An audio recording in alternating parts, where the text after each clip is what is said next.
Hey guys, welcome back to another episode on Orms TV, and we finally have our hands on the brand new and much anticipated Fuji X-HALF. Yeah, and we figured what better place to come out, play with this camera, test it a little bit, than the lovely Kalk Bay here in Cape Town.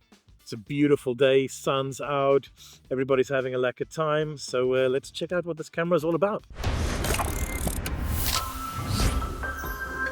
Now, before we go through this sort of really cool camera that Fuji has launched that's going to fill a gap in this market of the camera industry we are in, let's quickly run through some specs. Now, this is quite a unique camera. So this, for the first time, we've seen, it's an 18 megapixel 1-inch vertical sensor, which is quite unique to this model. You do have a little viewfinder that obviously is not through the lens, but it is optical. Yep. So it kind of gives you an idea of where your frame is if you do want to use it. You have a vertical screen at the back. So even though you're holding the camera in landscape, it will shoot in vertical mode. Yeah, so the whole idea behind this vertical sensor is, of course, also in the name of the camera, the X-HALF. So the idea is that back in the day when you had 35mm film and you had these half-frame cameras, they shot in a vertical orientation, and it essentially shot half of a 35mm frame at a time. And that's kind of this camera's unique selling point. You are constantly shooting in portrait orientation, if I can put it like that. And if you want to shoot landscape, you got to tilt him like that, which is a little bit weird. Yeah. Takes a little bit of getting used to, but that's kind of like the gimmick behind the camera. Yes. Now, this will obviously appeal to the Instagram folks out there or social media shooters out there, because if you look at the frame, it's going to fit perfectly into that little square for Instagram. Absolutely, absolutely. So the other big thing here that we need to talk about is the fact that this is a point and shoot camera, in sort of brackets. So you don't have any RAW functionality in this camera. Everything is JPEG and baked in, if I can put it like that. So you have all of your Fujifilm's film simulation modes in there.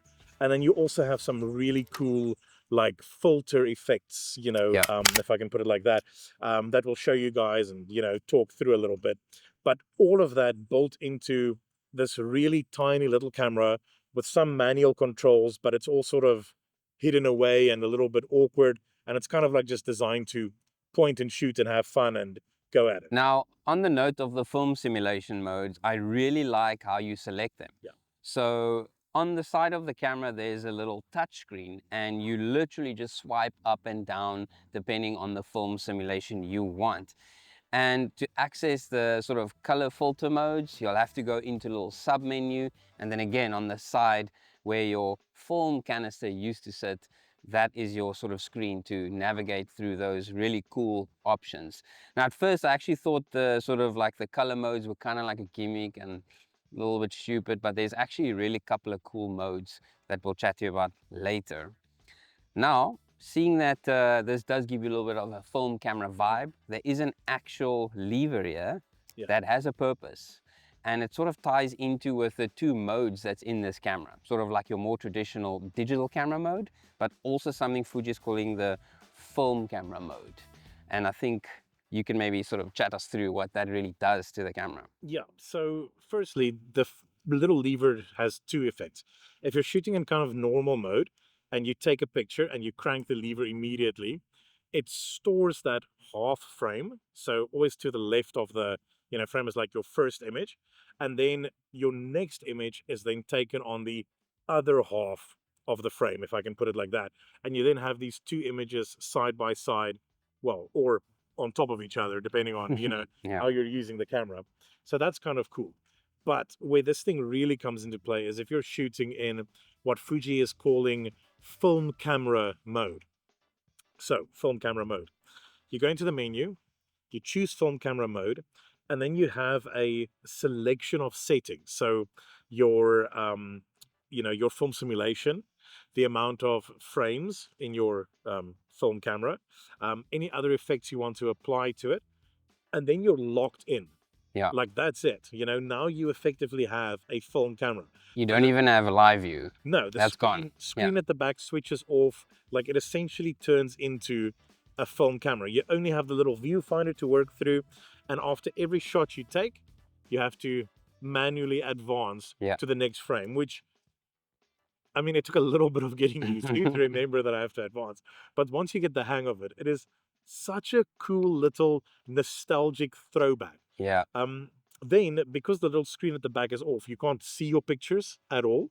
Once you've finished your roll, you rewind it, and the little like counter actually goes backwards back to Yeah, 0, yeah.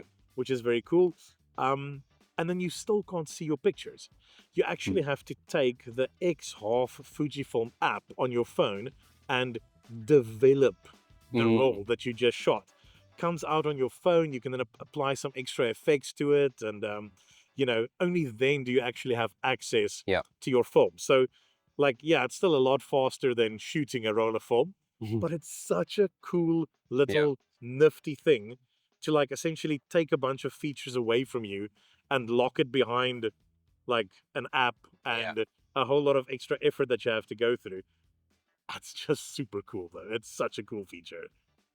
Staying on the body, it is a very small camera. Yeah. I would almost say this is like a pocket style camera almost.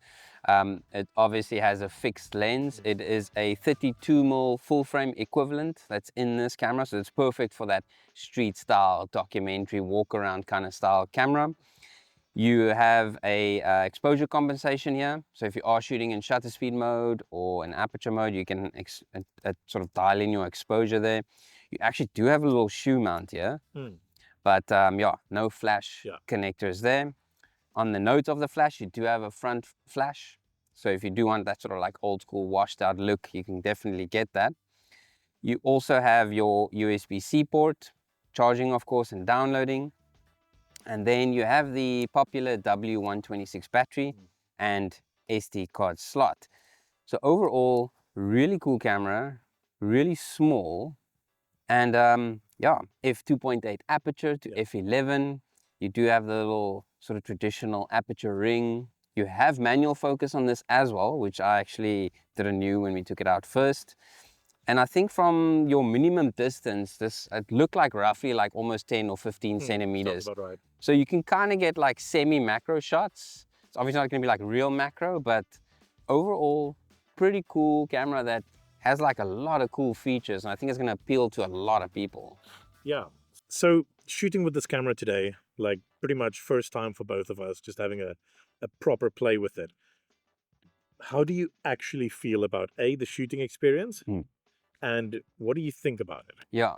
So off camera, I mentioned how when I bought my XT1 Fuji, I kind of sold all my bigger gear and I wanted to sort of downscale to something small just to kind of like take on missions, you know, shoot friends. And that was like many years ago. And that camera kind of made me fall in love with photography again. You know, the tactile dials, the film simulations and all that kind of stuff. And this is basically just sort of that kind of camera, you know? It's going to make you fall in love with photography again. The experience of setting your film simulations and making it feel like a travel-friendly sort of film camera that's digital. You still have so many things that you can select on this camera and play with it. And I think this is going to appeal to a big market which is growing, and that's that sort of like pocket style, travel friendly style camera. And I think it's going to do great. Yeah, I mean, it's like in terms of the actual quality that it puts out, it's decent. It's kind of what you expect from like a 1-inch sensor these days. Yeah. The fact that all the modes and settings and film simulations and color effects and everything's baked in, obviously that's going to limit your editing potential, you know, on this camera. But that's kind of the idea. It's that like shoot straight onto socials. Yep. You know, shoot straight into whatever content stream it is that you're producing. And like for that kind of thing, I think this camera is absolutely perfect. Like Fuji's nailed it. Yes, it's tiny. It's a little bit like finicky to use sometimes, but once you get the hang of it, it's so lacquer. And it goes into your pocket, like maybe not like pants pocket, but like a jacket pocket. Easy. Pretty easy. And yeah, there's just like, how do I say it?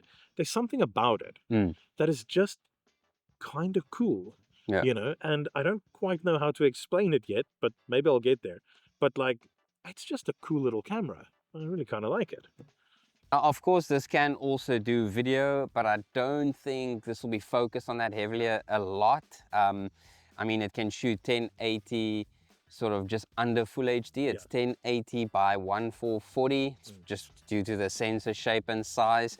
But I don't think the crowd getting this is really going to focus on like video content or shooting like reels for Instagram. It's more going to be about the sort of the photographic experience of this. In terms of operating the camera, there isn't a lot of buttons on this, but I think that's a good thing because it makes the camera look like so like simplistic and cool. Like a film camera. Yes, yeah. So operating the menu, there's a couple of swipes where you'll go like sort of swipe up and down, left and right to access the menu. Some of it is a little bit tricky to kind of remember where to go and how to get there. But I think, again, this is not a camera where you'll go deep into the menu a lot. No. You'll maybe set it up once and then you'll do like the more sort of like the film simulation stuff, which is very easy to access. Yeah, and I think that's kind of like at the core of how they designed this little camera. Yeah. Like you set your menu once, everything else is just like a little selector swipe, a little exposure compensation, and everything else is just taken care of internally, and you don't really have to worry about it. Continuing on the line of things we spoke about while we were driving here, while we were sitting in the car chatting, like I said, this little camera feels like a Fujifilm app on your phone, right? But just like in the world's most simple camera. And after kind of shooting with it now for like 3 hours about, like, I'm going to stick with that because that's still what I think this is. It feels like it's all of Fuji's software distilled down into like its most simple core elements. Having that film simulation baked in, having all of those filter modes and how cool they look and the effects that they give you is such a wonderful little experience that you have in this camera.